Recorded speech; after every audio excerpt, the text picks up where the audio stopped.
Okay, so we're going to look at graphing quadratic functions, and we kind of saw this before when we were doing parent functions. So we kind of talked about like the transformation with parent functions, just recalling we had like if I had x minus 5 squared plus 2, we said this number in here moves it left or right, and if it was negative, it moved it right. If it was positive, it moved it left. So it was kind of opposite of what we thought. So this would taking that vertex and moving it right 5, and this would move it, the number out here moves it up or down, and that moved it up 2. And we kind of talked about the basic form of a quadratic function is that U shape. So we're just taking that and moving it. So we're going to get a little bit more precise with this form. This is what's called vertex form, and graphing that in that form. And we kind of know the movements now, but we're going to throw in some different numbers and just how we're going to graph it more precisely, because here we just kind of were talking about like what's the general look of it when we were doing it with parent functions. Now we want to get a lot more precise. So we want to be able to identify what the axis of symmetry is, and then we want to graph a quadratic from vertex form. So we're going to really talk about that vertex form.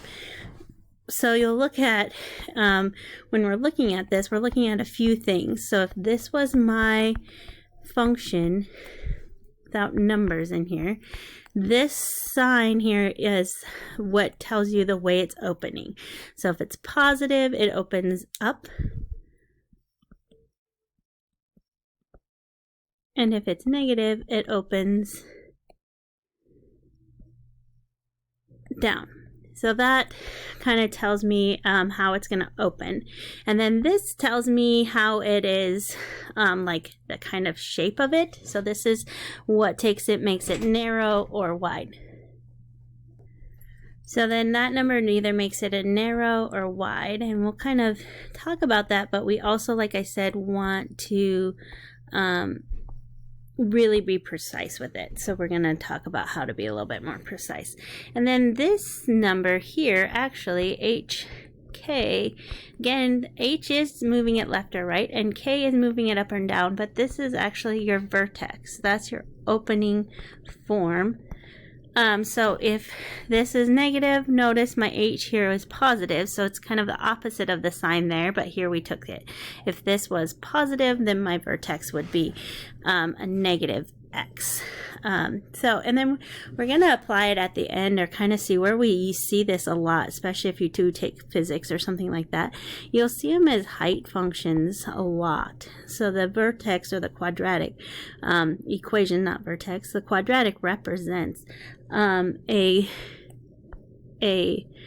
height of an object in the launching path, or in that projectile motion. So a lot of times you'll see it with the variable t, and it might be something like this. And so in the end, we'll kind of talk about this equation and come back to it, but this equation is representing the height of something in projectile motion that's going like this in the motion of it. And so we can find a lot of useful information from there, because the vertex is right here and I have the vertex right here, so that tells me a lot about that. So we'll kind of come back to this equation at the end of this video.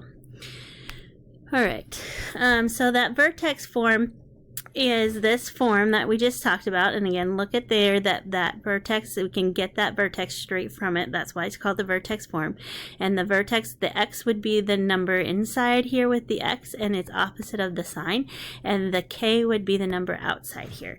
And we can see get that vertex hopefully right away when we're in that vertex form, which is the purpose of that. And then the sign of the H will look the opposite of what it is. So remember, again, this is negative, it becomes positive here in the vertex form. And the A this affects the width of it, and if it's positive, the parabola faces upward, and if it's negative A here, then the parabola faces downward. So here's some things about the graphing it, which we kind of have seen this part. If A is positive, it faces upward, so it opens upward. If it's negative, it faces downward. If H is positive, it's shifting. If it's greater than 0, it shifts to the that's the shifting left and right, and the K is moving it up or down. So what we're looking at then, like I said at the beginning, we're kind of looking at the axis of symmetry. An axis of symmetry is a line that goes in the middle of my vertex that splits it right in half. So whatever happens on this side happens on this side. And the axis of symmetry is always the line x equals whatever the x value of my vertex is. So that's pretty easy to get that axis of symmetry, and that's a reflection line. So we're going to look at these and we're going to talk about graphing this. So what we're going to do is first we're going to figure out our vertex. Our vertex is going to be this number here, opposite of what it is here. So it's negative, so it's going to be a positive 4. That's the x of my vertex. And then negative 5.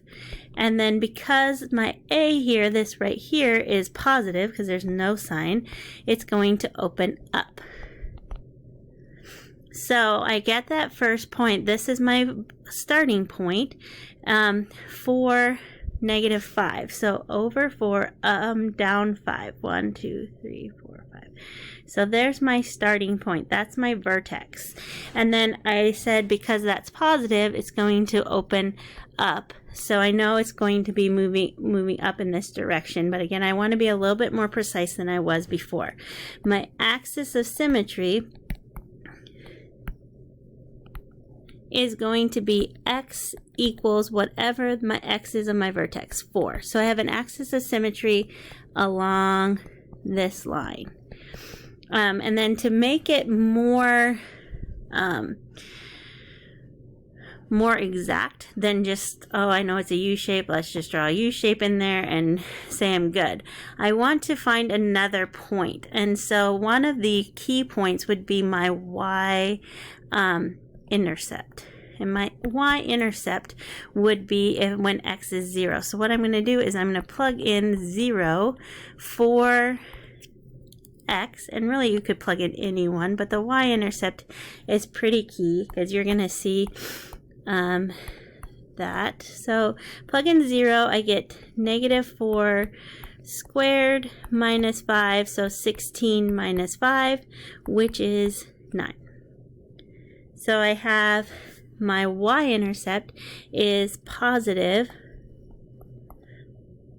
9. So I'm going to go up 9, 1, 2, 3, 4, 5, 6, 7, 8, 9. And so what I know about the axis of symmetry is that my point on the y-axis can also be mirrored straight across. So it's 1, 2, 3, 4 to the left of it. So it's going to be 4 to the right. And I can make another point. So I have a pretty good picture. I kind of want to see how wide it is, so I'm going to pick a point that's kind of close to my vertex x there. So maybe like positive 3 there. So I'm going to also plug in positive 3. So we're going to have my y-intercept reflect it, and then another point. I could put I would probably want to put something along in here, because once I get past here for my x values, it's just going to keep going higher. So I pick a point x value that's really close to the x of my vertex, and I'm going to pick 3. And again, I'm going to plug that into my equation. 3 minus 4 squared minus 5. So y equals, got to do your parentheses for order of operations, y equals negative 1 squared minus 5, or y equals 1, because negative 1 squared is positive 1 minus 5, which is a negative 4. So when I plugged in 3, I got a negative 4. So 3, negative 4. 1, 2, 3, 4. And I can mirror that point too. So now that gives me a really good picture of what that graph looks like. U-shaped going up here and U-shaped going here. It's not great. My hand's not steady. So again, a lot more exact than before. We just kind of threw a U on, but I was really worried about that you knew where the vertex is. So Just to recap, I found my vertex from my point here. I knew it opened up, so that would be key when I'm like looking at the points. Then I found my axis of symmetry, which was x equals whatever my x of my vertex is. And then I found my y-intercept by plugging in 0 for x, and then I plugged in another point close to the x value of my vertex. So steps to graphing: determine whether it opens up or down, find the vertex for the axis of symmetry, find the vertical that's that y-intercept when I plug in 0, and then find an extra point and then plot those points and mirror them. So let's try this one more time. Oh, I forgot one thing. Is it a max or min? So is the vertex my highest point or my lowest point? And it is a min. And we can again know that if it opens up, the vertex is going to be the lowest point, and if it opens down, it's going to be a high point. So this, my vertex, is going to be opposite of here, so positive 6, and I keep that sign 2, 6, 2. That's my vertex. It's going to open down because this is negative, so this is going to be a max. Then I can graph it. My axis of symmetry is x equals 6, so I'm going to go 6, 2, 1, 2, 3, 4, 5, 6, up to... Probably don't have to count that. And then my axis of symmetry is going to go right through that. It's always a vertical line through that. That's my mirror line. Everything on the left side will happen on the right. Then I'm going to find my y-intercept by putting in 0. So negative 2. 0 minus 6. So I put 0 in for x plus 2.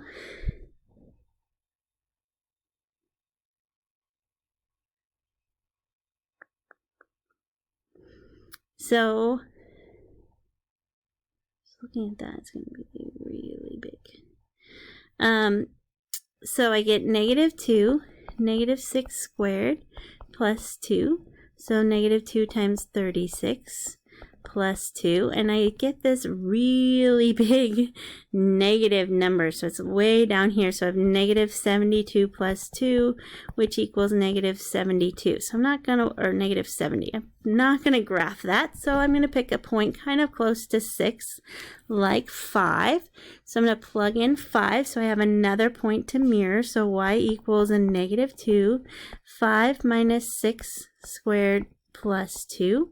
So negative 2, and I get negative 1 when I do the 5 minus 6 squared plus 2. When I square that negative, I'm going to get negative 2 times 1 plus 2, which is going to be 0. So negative 2 plus 2 is 0. So I plugged in 5, number close to 6, plugged in 5, and I get 0. So I'm going to graph that point. Plugged in 5 and I got 0. So there's that, and I can mirror that point. And then I could find one more point in there by plugging in something else, maybe like 2. Let's go 4. So I'm going to plug in 4. So y equals a negative 2, 4 minus 6 squared plus 2. Negative 2 times negative 2 squared plus 2.